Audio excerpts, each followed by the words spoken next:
If you want to count the blessings of Allah, अगर तुम अल्लाह की नेमतों को गिनना चाहोगे नहीं गिन पाओगे, कांट नहीं गिन पाओगे। इतनी नेमतें अल्लाह की, बेशुमार नेमतें, सारी चीजें हमारे लिए, डेजर्ट मेरे लिए, रेगिस्तान मेरे लिए, फ्रूट्स मेरे लिए, वेजिटेबल्स मेरे लिए, ताकि कभी जमीन पे सैर करो, डल झील को देखो, ऊटी को देखो, मसूरी को देखो, नैनीताल को देखो, कभी समंदर के किनारे को देखो, कभी जमीनी इलाकों, मैदानी इलाकों को देखो।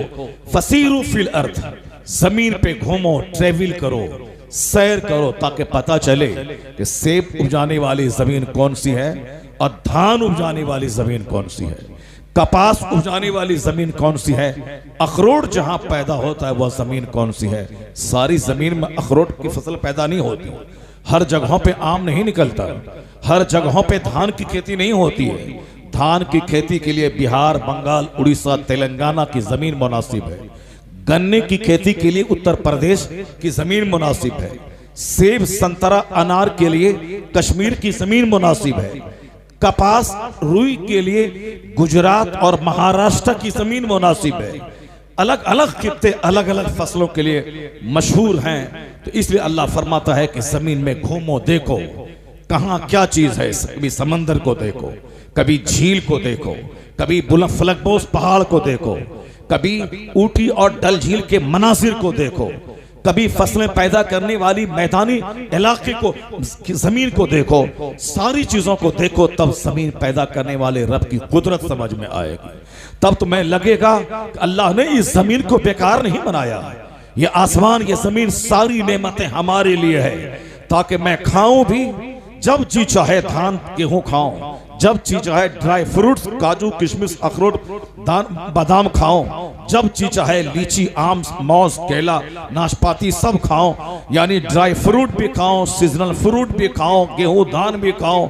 एक आटा के हजारों प्रकार, एक चावल की हजारों किस्में, ये सारी चीजें हमारे लिए। अल्लाह नहीं खाता, अल्लाह खाने से पाक है। अल्लाह के फरिश्ते नूरी मखलूक नहीं खाती, वो भी खाने से पाक है। ये सारी नेमतें हजरत इंसान के लिए हैं। तन्हाई में बैठकर गौर करना चाहिए, ये जमीन मेरे लिए, मैं किस काम के लिए, आसमान मेरे लिए, मैं किस काम के लिए, रात मेरे लिए, मैं किस काम के लिए, दिन मेरे लिए, मैं किस काम के लिए, कश्मीर की खूबसूरत वादियां मेरे लिए, मैं किस काम के लिए, ये मैदानी इलाके की फसलें मेरे लिए, मैं किस काम के लिए, ये सॉल्टेड वाटर, ये स्वीट वाटर हमारे लिए, मैं किस काम के लिए। यानी ये सारी नेमतें हमारे लिए। जब बंदा तन्हाई में गौर करेगा तो आवाज आएगी कि वमा खलक़तुल जिन्न वल इंस इल्ला लियअबुदून। यानी ये सारी नेमतें तुम्हारे लिए और तुम्हारी पेशानी का सजदा, ये सारी नेमतें बनाने वाले नारे तकबीर उसी मुनाबे हकीक के लिए, यानी जो अस हकीकी मुनीम है, इनाम देने वाला है, उस रब्बे करीम की इबादत के लिए तुम पैदा हुए हो। उसी की इबादत मेरी जिंदगी का सबसे बड़ा मकसद है।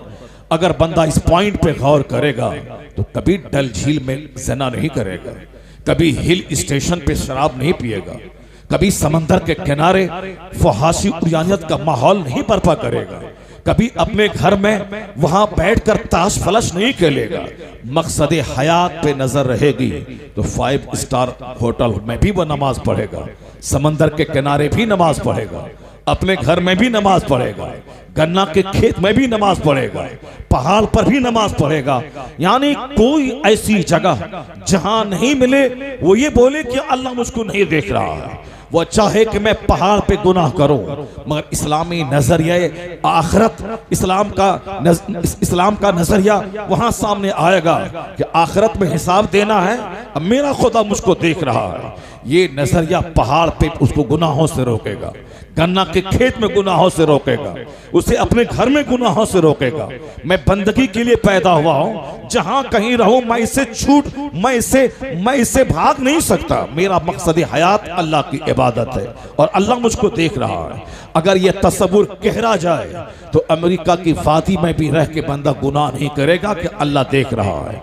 2 फरिश्ते मुझको देख रहे हैं, जमीन मुझको सीसी कैमरा की तरह देख रही है, 2 फरिश्ते मेरे कंधे पर मेरी सारी गतिविधि को नोट कर रहे हैं। आज अमेरिका ताकतवर फौज की मौजूदगी में गुनाहों की कीचड़ में लथपथ है। हाई स्कूल के 10 क्लास का बच्चा 70% बच्चे और बच्चियां जिनाकारी का तजर्बा उनको हो चुका होता है। यूरोप में इंटरमीडिएट कॉलेज में जाते जाते 10+2 में लगभग 90% बच्चे और बच्चियां वो जिनाकारी के मसमूम कीड़े से ग्रस्त होते हैं। हिंदुस्तान में girls hotel, boys hotel, high school से लेकर यूनिवर्सिटी तक हर जगहों पे बेपर्दगी, उरियानियत, फहाशी, हॉट माहौल फिल्म ने, मोबाइल ने, व्हाट्सएप ने, यूट्यूब ने, निकाब और बेनिकाब बेहिजाब जिंदगी ने निगाहों को कमजोर बना दिया है। लोग ज़िना की कीचड़ में लथपथ है। ताकतवर आर्मी चाहती है कि बलात्कार कैसे रुकेगा, क्राइम कैसे रुकेगा, डकैती कैसे रुकेगी। नहीं रुक, क्राइम बढ़ता चला जा रहा है। अमेरिका की ताकतवर फौज के सामने क्राइम का ग्राफ ऊंचा है। हिंदुस्तान की आधी दौलत फौज पे खर्च हो रही है। फौज की मौजूदगी में गुनाह रुक नहीं रहे हैं। आए दिन किडनैप करना, गैंग रेप करना, फिर मर्डर कर देना, यानी लड़कियों का 10 गुंडों के जरिए किडनैप करना, उसके साथ गैंग रेप करना, फिर बेइज्जती के डर से उसको कत्ल कर देना, ये वारदात आम हो रहे हैं। यहां तक कि कोई अखबार किडनैपिंग और कत्ल के वारदात की खबरों से खाली नहीं है। ताकतवर फौज की मौजूदगी में, कोर्ट की मौजूदगी में क्राइम बढ़ता चला जा रहा है। इस्लाम कहता है चाहे 1000 आर्मी को दूध पिला के तू पालो, मगर गुनाह घट नहीं सकेगा। गुनाह घटाने का एक ही नजरिया है कि बंदे के सीने में इस्लाम पिला दे, यह फिक्र डाल दे कि मैं 5 सितारा होटल में रहूं तो भी मेरा खुदा देख रहा है, मैं नदी के किनारे रहूं तो भी मेरा खुदा देख रहा है, मैं जंगल में रहूं तो भी मेरा खुदा देख रहा है। मेरा मकसद हयात अल्लाह की इबादत और मरने के बाद पाई पाई का हिसाब। अगर दुनिया चाहती है कि गुनाह कम हो जाए, इस नजरिए को दिल में मजबूत तरीके से बैठा दिया जाए, 100% गुनाह घट जाएंगे, नेकियों का माहौल पैदा हो जाए। सुभान अल्लाह, सुभान अल्लाह, सुभान। मजहब इस्लाम जो नजरिया इबादत देता है, ये नजरिया इबादत गुनाह को घटाने के लिए सबसे बड़ा जरिया साबित होता है। क्योंकि जैसे जैसे अल्लाह पर यकीन घटता जा रहा है, वैसे वैसे बंदा अपने घर में गुनाह करता है, 5 स्टार होटल में गुनाह करता है, खेत खलियान में गुनाह करता है, जहां जब जैसे मौका मिला गुनाह करता है। हजारों तकरीरें बेअसर हो रही हैं, चूंकि अल्लाह पर यकीन धीरे धीरे कमजोर हो रहा है, आखिरत पर से यकीन धीरे धीरे कमजोर हो रहा है। उसी यकीन की कमजोरी ने बंदे को ठेठ और दिलेर बना दिया है, जिसकी वजह से आज हजारों कोशिशों के बावजूद गुनाह घट नहीं रहे हैं, गुनाह बढ़ता जा रहा है। मजहब इस्लाम का एक एक पॉइंट आज भी वो अपने दामन में वो दम रखता है, गुनाहों को, क्राइम के ग्राफ को कम कर सकता है। शर्त है कि बंदा अटेंटिवली उस पॉइंट पे गौर करे। नजरिया इबादत के मैं इबादत के लिए पैदा हुआ हूं, मुझे तो घर में बहस करनी चाहिए मैं इबादत करता हूं या नहीं। मुझको 10 दोस्तों के सामने इस पर बहस करनी चाहिए मेरी नमाज का क्या हाल है। नमाज मुझ पर फर्ज हुई थी 15 साल में, अभी मेरी उम्र हो रही 50 साल। 50 साल में 15 साल को माइनस करते हैं 35 साल। 35 साल की नमाज मेरे जिम्मे कज़ा है, इन नमाजों का क्या होगा। 50 हज भी कर ले, ये नमाज 35 साल के जब तक बंदा अदा नहीं करेगा, उस वक्त तक 50 हज भी इनकी नमाजों को इनसे साकित नहीं कर पाएगा। चूंकि 10 साल कोई शराब पीता रहा, सच्ची तौबा कर ले अल्लाह माफ कर देगा, लेकिन कोई 10 साल नमाज छोड़ता रहा, उसके बाद सच्ची तौबा भी कर ले, फिर भी 10 साल की नमाज उसके जिम्मे कज़ा रहेगी, उसको अदा करना पड़ेगा। ये बंदा तबसरा करे घर में बैठकर कि मैं नमाज कब फर्ज होगी, मैंने कब शुरू किया है, इस पर कोई तबसरा नहीं। तबसरा है कि 2024 में क्या होगा, तबसरा है कि साहब 10 मार्च को क्या होगा, तबसरा है कि साहब जादव जी आएंगे कि पंडित जी आएंगे। यानी जो काम मेरा नहीं था उसी पे मेरी सारी एनर्जी इन्वेस्ट हो रही है। सारी ताकत उसी पे खर्च हो रही है। मेरी गुफ्तगू का महवर, मेरे कन्वर्सेशन का मरकज सियासत है, मेरी गुफ्तगू का मरकज दौलत है, मेरी गुफ्तगू का मरकज सोशल स्टेटस को बुलंद करना है। फजूलियात के हम एक्सपर्ट हो गए, फजूलियात के माहिर हो गए। मकसद हयात है इबादत, मैंने उसको छोड़ दिया।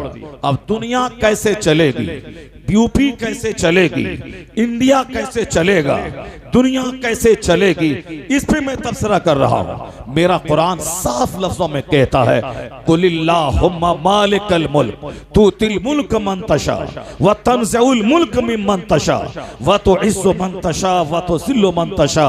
यानी सारे बादशाहों का बादशाह है वह खुदा, जिसे चाहता है सल्तनत देता है और जिससे चाहता है छीन लेता है, जिसे चाहता है इज्जत देता है, जिसे चाहता है जलील करता है। पता चला कि कुरान का ये नजरिया है, हुकूमत देना रब का काम है, हुकूमत छीनना रब का काम है। रब को मालूम है कि मुझे किसको हाकिम बनाना है और किसकी बादशाहत को छीननी है। हमारी जिंदगी 100 साल के अंदर खत्म। 100 साल पहले जो हिंदुस्तान में था, एक बच्चा हिंदुस्तान में आज नहीं मिलेगा। अगर कहीं मिलेगा भी कोई तो वह मुर्दा से भी बदतर होगा। 100 साल के आगे जीने का कोई मतलब नहीं होता। 100 साल पहले जो था आज नहीं है, और आज जो है 100 साल के बाद नहीं रहेंगे। तो मेरी जिंदगी 100 साल के अंदर खत्म। 100 साल पहले भी दुनिया थी, 100 साल पहले भी सल्तनत थी, 100 साल पहले भी इस्लाम था। अल्लाह ने चाहा तो 100 साल के बाद भी हिंदुस्तान रहेगा, 100 साल के बाद भी इस्लाम रहेगा, 100 साल के बाद भी दुनिया का संचालन होगा। और हम ही 100 साल के अंदर बोलिया बिस्तर समेट के चले जाएंगे। तो कौन है जो हमसे पहले दुनिया को चलाता आया है? वह कौन है जो मेरे बाद भी दुनिया को चलाएगा? हम कमजोर हैं, मेरी सोच कमजोर है। दुनिया का संचालन वो करता है जो दुनिया का पैदा करने वाला है, जो दुनिया का क्रिएटर है, जो दुनिया का खालिक है, जो हमें पानी की एक बूंद से पैदा किया है, जो एक छोटा सा जलजला भेजकर पूरे मुल्क को जमीन में धंसा देता है, जो सुनामी का एक छोटा सा तूफान पूरी आबादी को समंदर की मौजों में गुम कर देता है, जो हमें मौत देकर मेरी औकात याद दिला देता है। यानी हम पानी के बूंद से पैदा हुए। समंदर का तूफान मेरी तबाही के लिए काफी है। 1 मिनट का जलजला मेरी आबादी को जमीन में धंसाने के लिए काफी है। 101 कोरोना का छोटा सा कीड़ा बंदों के गुरूर को तोड़ने के लिए काफी है। हिंदुस्तान की आर्मी है जिस पर आधी ताकत खर्च हो रही है। पाकिस्तान की आर्मी है जिस पर आधी दौलत खर्च हो रही है। अमेरिका की फौज है जिस पर हिंदुस्तान की आधी दौलत खर्च हो रही है। अगर अमेरिका को रूस आंख दिखलाए तो अमेरिका रूस को तबाह कर दे। अगर यूक्रेन रूस को आंख दिखलाए, रूस यूक्रेन को तबाह कर दे। हिंदुस्तान चाइना को आंख दिखलाए तो चाइना हिंदुस्तान को तबाह कर दे। पाकिस्तान इंडिया को आंख दिखलाए, हिंदुस्तान पाकिस्तान को तबाह कर दे। इतनी ताकत इनके पास है, इतने मिसाइल इनके पास हैं, इतने एटम बम इनके पास हैं। इंसान को खा जाए, मुल्क को तबाह कर दे। लेकिन जब दुनिया में जुल्म बढ़ता है तो बंदों की औकात याद दिलाने के लिए अल्लाह एक छोटा सा कीड़ा भेजता है। वह कोरोना का छोटा सा कीड़ा जिसे देखा भी नहीं जा सकता है। अमेरिका की आर्मी हाथ बांध के खड़ी है, इस कीड़े से लड़ो तो कैसे लड़ो। हिंदुस्तान की फौज उस जरासीम से लड़ने में असमर्थ है। पाकिस्तान से लड़ना आसान है, चाइना से लड़ना आसान है, इस छोटे से कीड़े से मैं लड़ूं तो कैसे लड़ो। अमेरिका की आर्मी भी बेबस, हिंदुस्तान की फौज भी बेबस, चाइना जापान की फौज बेबस। सारी दुनिया की फौज को बेबस बनाकर, सारे वैज्ञानिकों को बेचारा बनाकर अल्लाह ने बता दिया कि बंदे बंदा हो, बंदा बन के रहना, खुदा बनने की कोशिश मत करना। तुम कमजोर है, एक कीड़े से तू लड़ नहीं सकता। और मैंने तुझको बता दिया कि तेरे चाहने से सब कुछ नहीं होता है, वही होता है जो मंजूर खुदा होता है। नारे तकबीर, जो कौन का खालिक, नारे रिसालत। उलमाए अहले सुन्नत फैज़ाने आला हजरत मुफ्ती शहरियार खान साहिब क़िबला नारे तकबीर नारे रिसालत सुभान अल्लाह। बंदा चला है रब से मुकाबला करने, ये बंदा चला है रब के दीन में संशोधन करने, ये बंदा चला है रब के कानून को कमजोर करने, ये बंदा चला है रब के पसंदीदा मजहब के फैलते हुए दायरे को तंग करने। नहीं होगा ऐसा, ये बंदा कमजोर पैदा हुआ है। कोरोना का छोटा सा कीड़ा दुनिया को हिला के रख दिया, हर घर को कैद खाने में तब्दील कर दिया, रेलवे स्टेशन पे कुत्ते बोलने लगे, एयरपोर्ट पे ताले लग गए, अमेरिका का वो चौराहा 24 घंटे जहां शबाब का रंग चढ़ा रहता था वहां पे सन्नाटे का राज तारी हो गया। जिनके पास 4-4 महीने हवाई जहाज का टिकट रहता था वो अपने घर में कैदी बन के रह गया।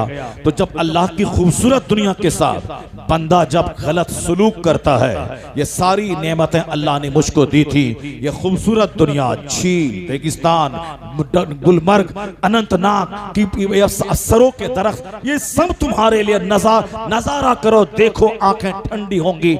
लेकिन इस बंदे ने क्या किया? पहाड़ पे ज़िना करना शुरू किया। समंदर के किनारे जहां मुसल्ला बिछा के सजदा करना था वहां बंदे ने ज़िना शुरू किया। हिल स्टेशन पे जहां अप्रैल मई जून में उत्तर प्रदेश के लखनऊ में जहां बदन जलता हो, वहां मसूरी, नैनीताल और कश्मीर के पहाड़ी पे बर्फ गिरती है, वहां तो बंदा को इबादत करना चाहिए कि अल्लाह की नेमतें यहां ज्यादा हैं तो सजदा भी ज्यादा होना चाहिए। लेकिन जहां नेमतें ज्यादा हैं वहीं ज़िना ज्यादा है, वहीं शराब ज्यादा है, वहीं बदनिगाही ज्यादा है। समंदर के किनारे चंचल मौजों को देखकर आंखें ठंडी होती हैं, वहां अल्लाह को सजदा करना चाहिए, उसी समंदर के किनारे बंदा ज़िना करता है। गोवा 3 तरफ से समंदर से घिरा हुआ शहर, 31st नाइट को कश्ती में जुआ खेला जाता है, वहां नंगा नाच लोग करते हैं, वहां ज़िना और शराब को पानी से ज्यादा सस्ती लोग बना लेते हैं। वहां जहां नियमतें ज्यादा है वही बंदों ने गुनाह करना शुरू किया। काठमांडू नेपाल की राजधानी, हिल स्टेशन, उसे लोगों ने ज़िना और होटलों का शहर बना दिया। यानी जहां बर्फीली हवा चलती है, जहां गर्मी के मौसम में भी कंबल ओढ़ के सोते हैं, वहां तो सजदा ज्यादा होना चाहिए, नेमतें ज्यादा हैं, लेकिन वहां लोगों ने उसे ज़िना का अड्डा बना लिया। जब हिल स्टेशन पे ज़िना, गोवा में ज़िना, बसा बांद्रा समंदर के किनारे ज़िना, जुहू चौपाटी में ज़िना, अमेरिका से लेके हिंदुस्तान तक जहां दौलतें ज्यादा हो गई वहां ब्लू फिल्में, रंगीन फिल्में, पैसा कम था तो ढीला लिबास था, पैसा बढ़ता चला गया लिबास शॉर्ट होता चला गया, पैसा बढ़ा लिबास चुस्त हो गया, पैसा बढ़ा लिबास और घट गया, और पैसा बढ़ा तो जीन्स टी शर्ट खत्म, अब वहां बिकनी पे औरतें आ गई। उसके बाद भी लोगों की हवस की आग ना बुझी तो लड़कियों के सर से दुपट्टा हटाकर अपनी निगाहों की हवस का शिकार बनाने के लिए बाज़ाब्ता कानून पास कर दिया गया, ये कोई हिजाब और निकाब ना पहने ताकि जी भर के नजरों को सेका जाए। कॉलेज में, स्कूल में, पार्लियामेंट में, असेंबली में, सड़कों पे, कोर्ट में, थाने में, यानी लोगों ने औरतों को जलील और रुस्वा कर दिया। 1-2-4 बेटियां थी जो हिजाब पहनती थी ताकि मेरा चेहरा दरिंदों से छुपा रहे, ताकि मेरा चेहरा इन खौफनाक भेड़ियों से छुपा रहे, मेरी आबरू बची रहे। उसके निकाब को भी बंदों ने, लोगों ने उसे निकालना चाहा। नहीं नहीं, तुम 5 औरतें क्यों ऐसा करोगी, चलो सबके सब आम औरतों की तरह नीम बरहना हो जाओ। इन लोगों ने नेमतों के बढ़ जाने के बाद लिबास को शॉर्ट कर दिया। एयरपोर्ट पे जाके देखें, वहां पे मालदार घराने की जितनी भी औरतें हैं उतना ही शॉर्ट लिबास, ऐसा कि जैसे कोई वस्त्र ही नहीं है। दौलतें बढ़ती गई, बरहंगी बढ़ती गई, दौलतें बढ़ती गई, ब्लू फिल्मों का देखना बढ़ता गया, पैसे बढ़ते गए, रात के 3-3 बजे तक जागकर सिनेमा देखना बढ़ गया। फिर क्या होना था? अल्लाह की खूबसूरत दुनिया में जब पाप बढ़ जाता है तो अल्लाह तबारक व तआला बंदों की औकात याद दिलाने के लिए उनका जीना तल्ख कर देता है। उसके जीना को तल्ख करने के लिए एक छोटा सा अजाब अल्लाह भेजता है जिसमें बंदों का जीना मुश्किल हो, रात गुजारना मुश्किल हो, बंदों को लाशों को उठाने से फुर्सत नहीं मिलती है, तो वहां सच्ची तौबा करना चाहिए। कोई दवाई, कोई वैक्सीन, कोई मेडिसिन इस अजाब से रिहाई नहीं दिला पाएगा। एक ही रास्ता है, जब गुनाह बढ़ा था तो कोरोना का अजाब आया है। अब बंदा सजदा बढ़ा दे, इबादत बढ़ा दे, दुआ बढ़ा दे, तिलावत बढ़ा दे, तस्बीह बढ़ा दे, दुरूद बढ़ा दे। जिस दिन मस्जिदें आबाद हुई, जहाँ इबादत बढ़ी, अजाब घटेगा, फिर पहले से ज्यादा मुसर्रत का माहौल पैदा होगा। सुभान अल्लाह, सुभान अल्लाह, सुभान अल्लाह, जिंदाबाद, जिंदाबाद, जिंदाबाद। वमा खलक़तुल जिन्न वल इंसा इल्ला लियअबुदून। हमने इंसान और जिन्नात को इबादत के लिए पैदा किया। अब तमहीदी गुफ्तगू मेरी ख़त्म होने जा रही है, फिर अब मैं तकरीर शुरू करने वाला हूँ। मगर एक बात, एक पॉइंट को और मैं मुकम्मल कर दूँ, फिर उसके बाद मैं तकरीर शुरू करता हूँ। ज़रा दुरूद पाक पढ़िए, अल्लाहुम्मा सल्ली अला सय्यदना मौलाना मुहम्मद मअदनिल जुद वल करम व आलिहि व बारिक व सल्लिम सलातन व सलामन। ज़रा ज़ोर से दुरूद शरीफ पढ़िए ना, खूब चिल्ला के बोलिए, जोर से बोलिए, ताकि वो जो जेल में बंद है गुरु और चेला, उसका सीना फट जाए आपके दुरूद को सुनने के बाद। जरा जोर से बोलिए ला इलाहा इल्लल्लाह, हाथ उठा के बोलिए ला इलाहा इल्लल्लाह, और जोर से बोलिए सुभान अल्लाह, जोर से बोलिए अस्सलातु वस्सलामु अलैका या रसूल अल्लाह। खूब पढ़िए, इतना पढ़िए कि सीना उसका फट जाए, और इतना पढ़िए कि आपका सीना रोशन हो जाए। खूब जिक्र और दरूद से अपने सीने को रोशन कीजिए। माइक वाले को बोले कि आवाज़ थोड़ी सी वो तेज़ कर दे। मैं तेज़ होता हूँ तो वो आवाज़ घटा देता है। ये नहीं जानता है कि रोज़ाना बोलना है और तुम आवाज़ घटाएगा तो फिर क्या हो। कल मौलाना साहब के मदरसे में खिताब करना है, और आज जो बातें यहाँ रह जाएंगी कल इंशाअल्लाह करीम, कल वहाँ बातें पूरी हो जाएंगी हजरत के मदरसे में इंशाअल्लाह। आज मैं कोशिश करूँगा कि 4-5 आयतें कुरान की पढ़ूँ, और कल इंशाअल्लाह 4-5 बातें रसूल पाक की मैं पढ़ूँ। आज की तकरीर पूरी कुरान की आयतों के दरमियान गर्दिश करेगी, और कल इंशाअल्लाहुल करीम सरकार दो जहां की अहादीस करीमा के इर्द गिर्द मेरी गुफ्तगू गर्दिश करेगी। गौर से सुनिए, आज कुरान सुनना है, कल हदीस सुनना है। आज क्या सुनना है? आज कुरान सुनना है, और कल हदीस सुननी इंशाअल्लाह। कल मैं बताऊंगा हदीस में कि पटना का PMCH का एक MBBS डिग्री होल्डर डॉक्टर अभी 1 महीना पहले जो कुछ अखबार में बयान दिया है, मेडिकल की डिग्री हासिल करने के बाद बिहार की राजधानी पटना का सबसे बड़ा डॉक्टर जो अभी 1 महीना पहले जो कुछ कहा है, जहां नजर उस डॉक्टर की आज गई है, वहां नजर कैसे मुस्तफा की 1400 साल पहले गई है। मैं बताऊंगा सरकार की हदीस के तनाजुर में कि सलीक़े हयात, आर्ट ऑफ लिविंग, जीने की कला, जिस पर आज दुनिया के दानिश्वर जोर दे रहे हैं, और वो जीने की कला पैगंबर आजम ने किस कदर 1400 साल पहले हमको अता किया था। हमने उसे छोड़ा, फिल्म एक्टर को हमने देखना शुरू किया। नतीजे में सेहत भी गई, चेहरे का नूर भी गया, घर की रौनक भी गई, समाज की मोहब्बत भी गई। सब चीज सिर्फ हम खोखला पड़े हुए हैं। मेरे पास कुछ नहीं है, सिर्फ घमंड है, सिर्फ गुस्सा है, सिर्फ गुरूर है, सिर्फ सूखापन है, बदअखलाकी है। ये सारी चीजें जो काफिरों के पास थी वो मेरे पास आ गई हैं। जो डिसिप्लिन है, जो मोरालिटी है, जो ह्यूमैनिटी है, जो अखलाक की बुलंदी है, जो सीरियसनेस, संजीदगी है, जो सिंपलिसिटी, सादगी है, वो काफिरों ने ले लिया। हमने उसकी पेचीदगी को ले लिया, अपनी जिंदगी को मुश्किल बना दिया। आज जरूरत है कि वापस सरकार दो जहां की जिंदगी से नूर हासिल किया जाए इंशाअल्लाह करीम। कल मैं बताऊंगा कि उस डॉक्टर ने क्या कहा, हुजूर ने क्या कहा।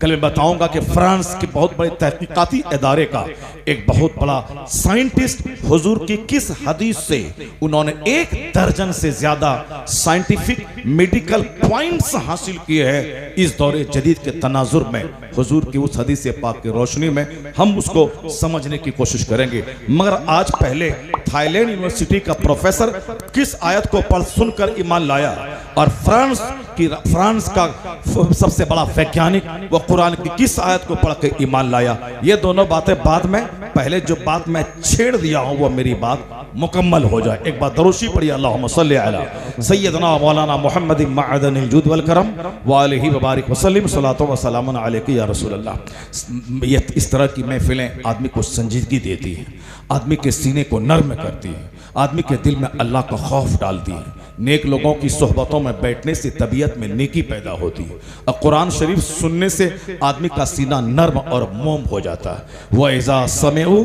मा उनज़िला इला रसूल तरा अयुनहुम तफीदु मिनद दम। कुरान करीम के अजाइबात में है कि जब लोग अल्लाह के कलाम को सुनते हैं तो उनकी आंखें आंसू बहाने लगती हैं। वह तक़शइर्रु मिन्हु जुलूदुल लज़ीना यख़शौना रब्बहुम, यानी अक्लमंद जिनके रोंगटे खड़े होते हैं जब वो अल्लाह का कलाम सुनता है, उनके रोंगटे खड़े हो जाते हैं। चूंकि आज हम कुरान पढ़ते नहीं, इसलिए एक बुलेट खरीदते हैं तो समझते हैं कि मुझसे बड़ा फिरौन कोई नहीं है। आज हम आलिमों की सोहबत में रहते नहीं है, इसलिए छोटा सा घर बना लेते हैं, सोफा गद्दा फ्रिज एसी कूलर लगा दिया, अब समझते हैं कि मुझसे बड़ा नमरूद पूरे इलाके में कोई नहीं है। हमने अपने घर में थोड़ी सी सोफा पे बैठ करके चाय की चुस्की और कॉफी पी लिया, बर्गर चाउमीन, समझते हैं मुझसे अच्छा कोई नहीं खाता है, मुझसे अच्छा घर किसी का नहीं है। हमारे बिहार में आजकल 7-7 लाख के बुलेट पे लोग चल रहे हैं, गांव देहात में 4-4 लाख के बुलेट पे चल रहे हैं। क्योंकि अब अपाची और ग्लैमर पे चलना अच्छा नहीं लगता, क्योंकि उसमें साइलेंसर है, आवाज नहीं होती है। अब लोगों को 4 लाख की बुलेट गाड़ी चाहिए ताकि जब चले फट फट की आवाज से लगे कि जमीन थर थर कांप रही है। यानी अब लोगों को साहब बुलेट चाहिए। अब बुलेट पे चलता लगता है जैसे कि वो हिंदुस्तान को खरीद लिया है, अब वो सारा हिंदुस्तान उसका है। अब वो साहब क्या है कि वो उत्तर प्रदेश का मुख्यमंत्री है वो। यानी बुलेट खरीदना कमाल, सोफा पे चढ़ना कमाल, मकान बनाना कमाल। हम इसी में मस्त हैं, छोटी सी नेमत मिली इतराने लगे। जबकि इसी हिंदुस्तान में एक आदमी के पास 36 मंजिला मकान, 50 अरब रुपए का मकान मौजूद है, 50-100 करोड़ रुपए का मकान मौजूद है। इसी हिंदुस्तान में एक आदमी ने अपनी बेटी को 500 करोड़ रुपए का बंगला गिफ्ट किया। इसी भारत में 100 करोड़ की कार हिंदुस्तान में दौड़ रही है। नेमतों की कोई हद नहीं है, इसलिए मकान बना के इतराना, छोटी सी टीचर की नौकरी पाने के बाद घमंड गुरूर करना, 1, 2, 4, 10, 20 कमरे का घर बना लेना, या दिल्ली में और मुरादाबाद शहर में 2-4 घर बना लेना, उसमें इतराना, ये तो पागलों की कहानी है। मेरे घर की कीमत 50 करोड़ है और सामने 50-100 करोड़ का बंगला मौजूद है। मैं फॉर्चूनर पे चलता हूं 25 लाख की और सामने वाला आदमी 25 करोड़ की कार पे चल रहा है। तो कहां 25 लाख, कहां 25 करोड़? मैं मुकाबला कर पाऊंगा? नहीं कर पाऊंगा। मेरे पास 5 घर है, सामने वाले के पास 25 घर है। हमारे पास 5 फैक्ट्री है, सामने वाले के पास 50 फैक्ट्री है। नहीं होगा मुकाबला, हम कभी नहीं जीत पाएंगे, मुकाबला नहीं कर पाएंगे। इतनी दौलत है कुफार और मुशरिकीन के पास कि आप उनकी दौलतों का मुकाबला कभी नहीं कर पाएंगे। इसलिए मकान का मुकाबला छोड़ दीजिए, गाड़ी का मुकाबला छोड़ दीजिए, कपड़े का मुकाबला छोड़ दीजिए, राडो घड़ी का मुकाबला छोड़ दीजिए। इज्जत इस मकान में क्या ढूंढेंगे आप? आल्टो खरीदेंगे, 10 साल की मेहनत के बाद सामने वाला 25 लाख की कार पे आ जाएगा, आपकी आल्टो साइकिल से बदतर नजर आएगी, मुंह छुपा के भागेंगे। इसलिए मुकाबला नहीं कर पाएंगे। हमारी इज्जतों का राज 1400 साल के अंदर कि मेरी धमक से ईरान हिला था, मेरी धमक से रोम हिला था, मेरी धमक से हिंदुस्तान हिला था। मोहम्मद इब्ने कासिम ने हिंदुस्तान हिलाया, खालिद इब्ने वलीद ने मैदान जंग को हिलाया, हमारे तारिक बिन जियाद ने रोम को हिलाया, कुस्तुनतुनिया हमारे फातिह ने अपने ज़ेरे कदम किया, यूरोप में इस्लाम का झंडा गाड़ा, चाइना जापान में इस्लाम का झंडा गाड़ा, हिंदुस्तान के बुतखाने में इस्लाम का झंडा गाड़ा। दौलत की वजह से नहीं, मकान की वजह से नहीं, वो तो फकीर था, अपने कांधे पे घर लिया था, खाना बदोश यानी खाना को दोष कांधे पे लिया था। जहां रास्ते में रात हुई, खंबा गाड़ा, तंबू बिछाया, घर बनाया, आराम किया, सुबह हुई, कूटा उखाड़ा, तंबू कांधे पे लिया, आगे चलता रहा। ना घर बनाया, ना बहुत सारा साजो सामान लेके आया, लेकिन कौन सी ताकत थी उनके पास? वह रूहानी ताकत थी, सजदे की ताकत थी, इबादत की ताकत थी, अल्लाह के दिन को फैलाने की ताकत थी, मुस्तफा के मजहब को आम करने की ताकत थी। उनके पास सोफा गद्दा नहीं था, अल्लाह की मदद उनके साथ थी, खुदा की नुसरत उनके साथ थी, मुस्तफा की रूहानियत उनके साथ थी। फिर क्या हुआ? ईरान पे गया, उसे इस्लामी सल्तनत में तब्दील कर दिया, हिंदुस्तान में आया, 1000 साल के लिए यहाँ की जमीन उनके कब्जे में चली गई। रूम में कदम रखा, 1000 साल सल्तनत की ताकपील डाल दी। यानी जहां गया फकीर बन के गया, उस सरजमीन का मालिक को मुख्तार अल्लाह ने बना दिया। सुभान अल्लाह, सुभान अल्लाह। नारे तकबीर, नारे रिसालत, उलमाए अहले सुन्नत, फैज़ाने आला हजरत, जश्न दस्तार बंदी, नारे तकबीर, नारे। हमारी ताकतों का सारा राज सादगी में पिना है, मेरी ताकत का सारा राज स्पिरिचुअलिज्म रूहानियत में पिना है। मेरी ताकत का सारा राज सरकार दो जहां की सुन्नतों पे अमल में पिन्हा है। जितना ज्यादा अल्लाह की मोहब्बत दिल में शदीद होती जाएगी उतनी ही ज्यादा अंदर से रूहानी ताकत समझ में आएगी। जितना ज्यादा मेरा रिश्ता मस्जिद से मजबूत होता जाएगा उतना ही काफिरों के दिल में अल्लाह मेरी हैबत डाल देगा, रौब डाल देगा, और वो हैबत जहां उठा लिया तो फिर वह मुझको मिटाने का सपना देखने लगेगा। आज जरूरत है कि वह रूहानियत दोबारा आ जाए, वह रूहानी ताकत दोबारा मेरे पास में आ जाए। मस्जिदें आबाद हों, जलसे आबाद हों, मदरसे आबाद हों, खानका आबाद हों, नेक सोहबतें आबाद हों। नेकों के पास बैठेंगे तो हमारे सीने का सारा जंग धुलेगा, जन्नत जाने का जुनून चढ़ जाएगा। जो मकसद हयात है उसकी तकमील के लिए मुझे तहरीक मिलेगी। डकैतों के पास बैठेंगे तो दिमाग में दुनिया आएगी, मालदारों के पास बैठेंगे तो दिमाग में दुनिया आएगी, मालदारों के पास बैठेंगे तो सीना सख्त होगा। इन फकीरों के साथ बैठा कीजिए, घमंड मिटेगा, आजिज़ी खाकसारी पैदा हो जाएगी। अल्लाह तबारक व तआला हम सबों के सीने को रोशनी अता फरमाए। बस अगर बात समझ में आ रही है, जो मेरे बोलने का स्टाइल है और जो मैं गुफ्तगू करने जा रहा हूं और जो सुन रहे हैं, अगर पसंद है तो आपकी तरफ से एक बार हाथ उठा के मुझको हरी झंडी दिखला दे कि गुफ्तगू तुम्हारी ठीक है और आगे जारी रखो। मैं आगे जारी रखूं गुफ्तगू को, और जारी रखूं मैं गुफ्तगू, और गुफ्तगू करूं? बोले हाँ इंशाअल्लाह अज़ीज़ आखिर तक मैं आपका साथ दूंगा। अब गुफ्तगू आप जारी रखें। बस 3 घंटे के लिए आज आपकी छुट्टी हो गई, बिल्कुल बैठना है। अभी 1 घंटा नहीं हुआ है। तमहीद 1 घंटे की, तकरीर 1 घंटे की, और फिर आखिर में नतीजा 1 घंटे का। 3 घंटे बैठना है। आज 3 घंटे और कल 3 घंटे इंशाअल्लाह और करीब। अगर आपने 6 घंटे बैठकर फ़कीर की गुफ्तगू सुन ली, अल्हम्दुलिल्लाह 6 साल तक इस गुफ्तगू का असर आपके सीने में महसूस किया जाएगा। जरा जोर से बोल दे सुभान अल्लाह। कोई आदमी महफिल से उठ के ना जाएंगे, देखिए वो बंदा जा रहा है, भाई साहब भाई साहब भाई साहब बैठो बैठो बैठो बैठ जाओ मत, बैठ कर रहो, कोई उठो मत। उठेगा तो फिर मैं अपनी गुफ्तगू समेट लूंगा, नहीं बोलूंगा मैं 3 घंटा। मैं अपना सारा मैटर समेट करके मैं कल मौलाना साहब मदरसे में बोलूंगा, फिर वहां से निकल जाऊंगा दूसरी तरफ। क्यों बिला वजह दिमाग खपाने की क्या जरूरत है? जब मैं साहब ढूंढ के ला रहा हूँ कुरान शरीफ की आयतों को पढ़ना, आप क्या समझ रहे हो? मैं भी तकरीर किया था एक मस्जिद में 2-4 जुमा, तो कॉलेज का प्रोफेसर था, बोला कि मौलाना है कि हाफिज कुरान है? हाफिज कुरान है क्या ये? मैं हाफिज नहीं हूँ, मगर कुरान शरीफ का मुताला करता हूँ, और उस मुताले से जो मुझको मिलता है कोशिश करता हूँ कि मैं जो महसूस करता हूँ वही मैं दूसरों तक मुंतकिल करके पहुँचा दूँ, मैं दूसरों तक पहुँचा दूँ। आज नौजवान नस्ल बड़ी तेज़ी से दीन सीखना चाह रही है।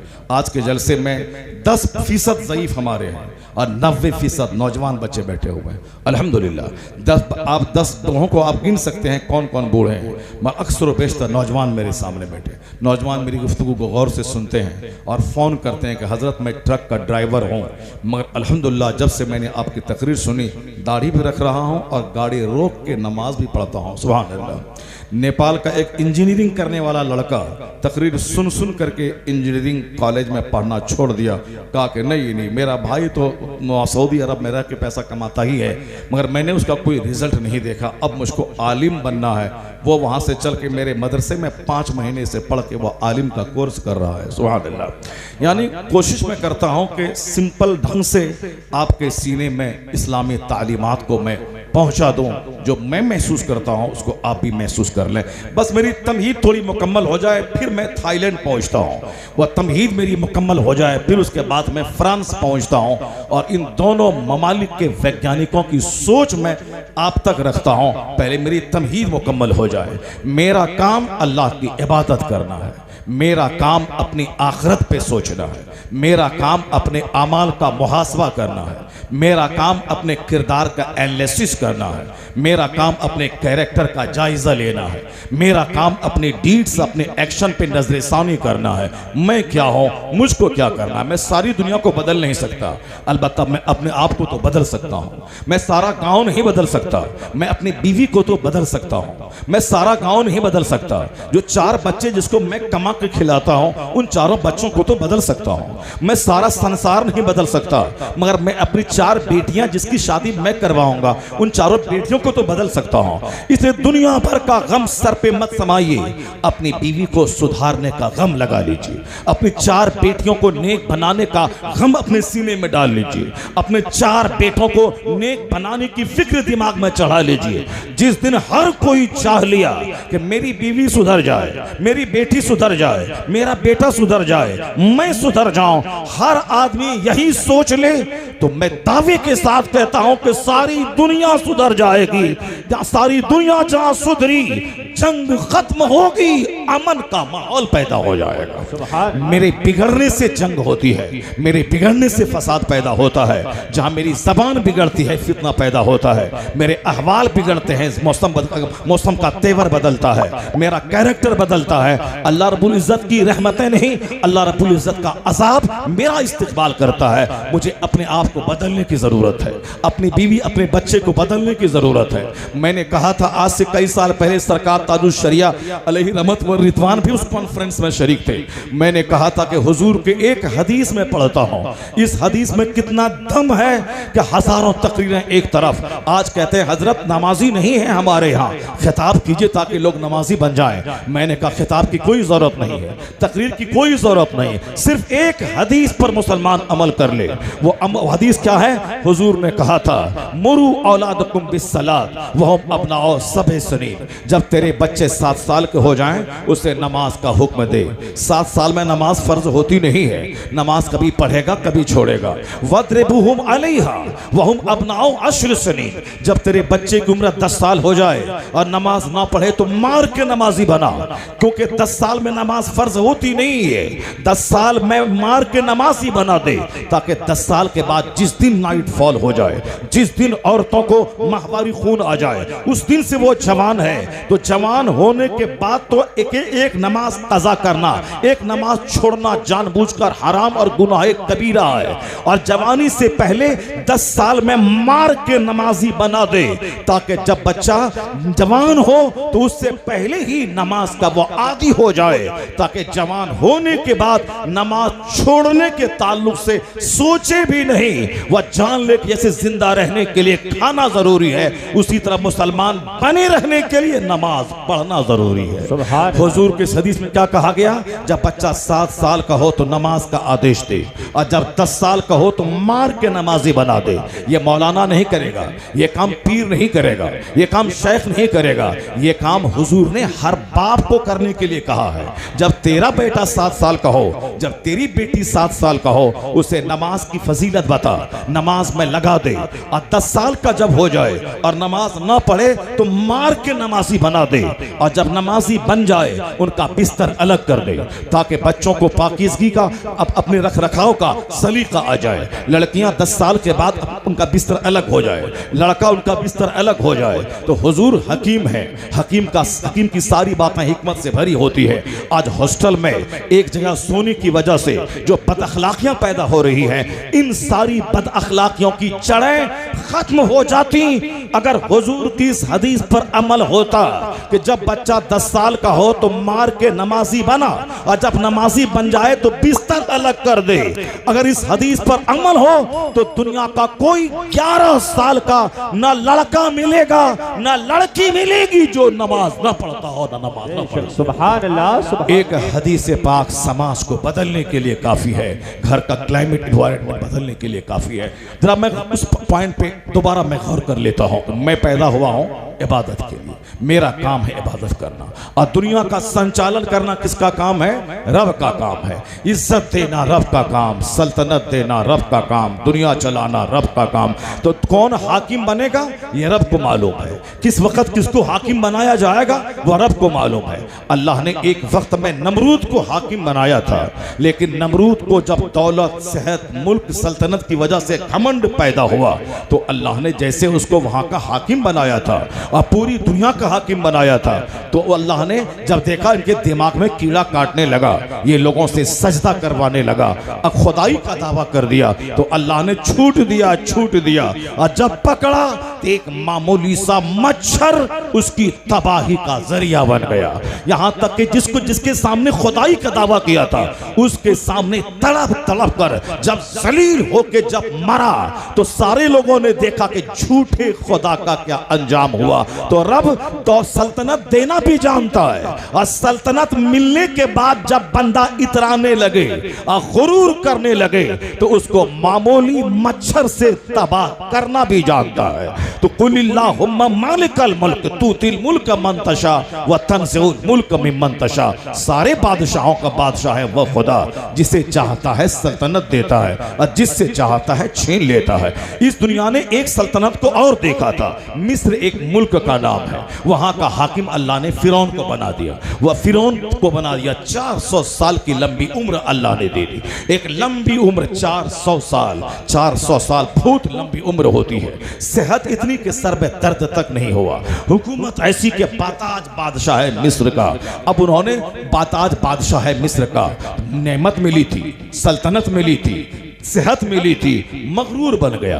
क्योंकि अगर इल्म नहीं होता है बंदे के पास, अगर वह दौलत मिल जाए तो वही दौलत उसको तबाह कर देती है। अगर इल्म ना हो बंदे के पास, अगर वह अहल नहीं है तो इल्म अगर दुनिया का हो जाए वही इल्म बंदे को तबाह कर देता है। अगर बंदा अहल नहीं है तो दीन का इल्म उसको हो जाए, यही इल्म उसके गुरूर का जरिया बन जाता है। इसलिए हुजूर ने जहाँ इल्म की बेपनाह फजीलतें बयान की हैं, वहीं हुजूर ने यह भी कहा है ना अहल को इल्म सिखा ऐसा है जैसे खिंजीर के गले में हीरे और जवाहिरात का हार डाल देना।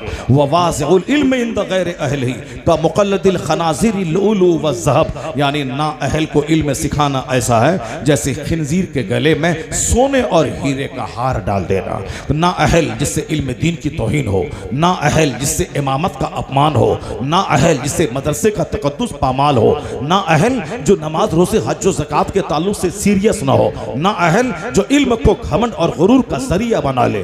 इल्म बढ़ता जाता है तो तकवा बढ़ना चाहिए, इल्म बढ़ता जाता है घमंड बढ़ता जाता है, वही इल्म उसको तबाह कर देगा। नहीं पढ़ता तो नॉर्मल रहता, पढ़ लिया तो अब वह मगरूर बन गया। ना अहल को दौलत मिल जाए तो दौलत तबाह कर देती है, हुकूमत मिल जाए हुकूमत उसको तबाह कर देती है। फिरौन ना अहल था, जब दौलत मिली खुदाई का दावा कर बैठा, मैं खुदा हूं। उन्होंने लड़कों को कत्ल करना शुरू किया, लड़कियों को जिंदा छोड़ दिया, क्योंकि लड़का जिंदा रहेगा तो मेरी सल्तनत को खतरा होगा। उसको उसके नजूमी ने कह दिया था, लड़कों को कत्ल करना शुरू किया। इतना बड़ा अत्याचार कि मर्दों को कत्ल करे, औरतों को जिंदा छोड़े, दूसरों से सजदा करवाए, 400 साल की लंबी उम्र पाए। जो उनको अल्लाह की बात समझाने के लिए आया उसी के कत्ल का प्लान बना लिया। जनाब मूसा अलैहिस्सलाम आए कि सल्तनत तेरे पास रहेगी, तू अल्लाह को एक मान ले, मुझको अल्लाह का पैगंबर मान ले। कहा कौन खुदा, कैसा खुदा, तू तो मेरे घर में पला था और अभी बोलता है मैं नबी बन के आ गया हूं, नबी बन के आ गया हूं। यानी उसको घमंड और गुरूर ने खा गया। कहा जब तक ये मूसा रहेगा मुझको समझाता रहेगा, चलो इसी समझाने वाले को सामने से हटा दिया जाए। क्योंकि आज भी फिरौनी ज़हन रखने वाले का मजाज यही होता है, कोई समझाने वाला उनको जब बुरा लगता है वह समझाने वाले को साइड करना चाहता है। मस्जिद का इमाम अगर हक बोले उसको साइड कर दिया जाए, मदरसे का मौलाना अगर हक बोले और इलाके का आदमी शराबी पापी ज़नाकार हो और मस्जिद का इमाम ज़िना की मजम्मत करे, शराब की मजम्मत करे, तो मुतवल्ली को अच्छा नहीं लगता, नमाजी को अच्छा नहीं लगता। मैं शराब पीता हूँ यह शराब की बुराई बयान करता है, मैं सूद खाता हूँ यह सूद की मजम्मत करता है, उसका दिल मतलाने लगता है, उसको अच्छा नहीं लगता है और गुरूर बढ़ता है, इमाम को निकाल देता है। ना यह रहेगा ना हक बोलेगा। यह फिरौनी मजाज है। फिरौन ने सोचा कि जब तक मूसा रहेंगे ये मुझको कहते रहेंगे कि अल्लाह को एक मानो, मुझको नबी मानो, नेक बनो, नमाजी बनो, अच्छा इंसान बनो, इसीलिए इनको सामने से हटा देना चाहिए। फिरौन ने मूसा अलैहिस्सलाम के कत्ल का प्लान बनाया। अल्लाह ने अपने कलीम से कहा कि शहर छोड़ के निकल जाओ। समंदर रास्ते में आया, मूसा कलीमुल्लाह ने लाठी मारी, रास्ते समंदर ने रास्ता दिया, समंदर पार कर गए। जब फिरौन पीछा करता हुआ आया, देखा रास्ता निकला हुआ है, बहुत खुश हो गया, उसी रास्ते में कदम रखा। जब बीच समंदर में पहुंचा, रब्बे करीम ने पानी से कहा कि आपस में मिल जाओ। जब पानी मिलना शुरू हुआ, फिरौन उसके मानने वाले जब डूबने लगे, यहां तक जब सांस सांस आई, डूबने लगा तो कहा कि अब मैं ईमान लाता हूँ, अब मैं ईमान लाता हूँ, अब मैं ईमान लाता हूँ, अब मैं मूसा अलैहिस्सलाम के रब पर ईमान लाता हूँ। अल्लाह ने फरमाया अल आना वक़द असैत क़ब्लु व कुन्त मिनल मुफ़सिदीन, अभी तू ईमान लाता है, इससे पहले तू फसादी था। फल-यौमा नुनज्जीका बेबदनिका लितकून लिमन खल्फका आया, आज तो मैं तेरी डेड बॉडी बचाऊंगा, तेरी लाश बचाऊंगा, ताकि तेरे बाद जो लोग आए वो जान जाए कि घमंडी का अंजाम क्या होता है। आज 3000 साल के बाद फिरौन की सूखी हुई हड्डी वाली लाश आज तक मौजूद है मिस्र की राजधानी काहिरा के मुर्दा अजायब घर में। दुनिया वाले देखते हैं कि खुदाई का दावा किया था और 400 साल की लंबी उम्र पाया था, जनाब मूसा अलैहिस्सलाम के मारने का प्लान बनाया था। उसका हश्र क्या हुआ? जिन्होंने खुदाई का दावा किया था, खुदाई का दावा किया, अल्लाह ने छूट दी, और जब जुल्म हद से सिवा हो गया, यानी लिमिट से बाहर जब जुल्म होता है तो फिर अल्लाह के अजाब की लाठी उसको तय तय कर देती है। फिरौन समंदर में डूब गया, अल्लाह ने डुबा के मार दिया, और पूरी सल्तनत पे मूसा अलैहिस्सलाम के मानने वाले बनी इसराइल को कब्जा दिला दिया। अब फिरौन की सल्तनत पे बनी इसराइल का कब्जा हो गया। अब फिरौन की लाश सड़ी हुई हड्डी की सूरत में आज तक मुर्दा अजायब घर में पड़ी हुई है। अल्लाह सल्तनत देता है और जब चाहता है छीन लेता है। अबू जहल कुरैश का सरदार था, उसे पैगंबर आजम को मानना था, नहीं, घमंड, सरदारी का घमंड, दौलत का घमंड, सरकार दो जहां इस्लाम के कत्ल का प्लान बनाया। अल्लाह ने छूट दी, और जब पकड़ा मैदान बद्र में 2 बच्चों के हाथों अबू जहल को दर्दनाक मौत दी। वह 2 बच्चे ने उस अरब के 100 माह का कत्ल कर दिया।